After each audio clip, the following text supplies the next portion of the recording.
sounds good so far.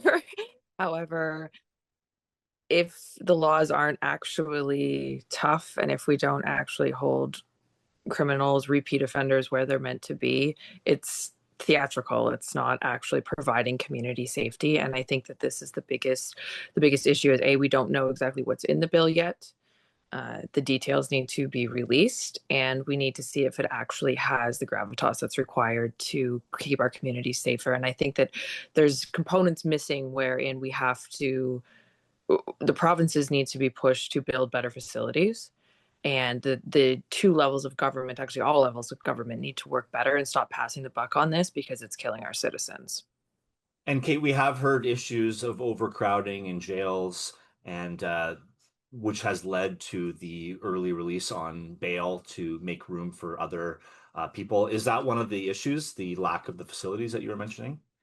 It's a combination. It's a terrible policies that Canada has that are seeing these spikes in crime.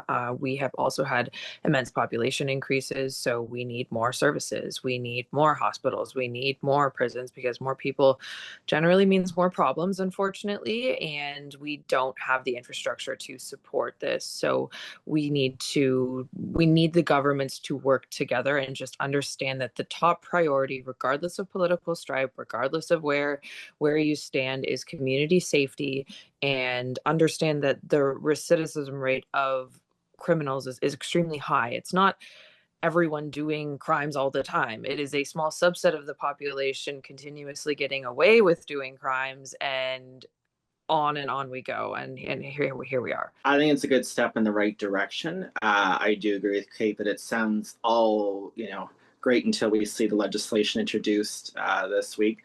I think making bail more restrictive in the cases of human sex trafficking, intimate partner violence, sexual assault, and home invasions and auto theft is great. But when we come down to the conditional sentencing for sexual assaults, the question is, how are you actually going to restrict it? Because in a lot of cases, most of the offenders get off or they don't actually get real sentences, and that's the big problem right there.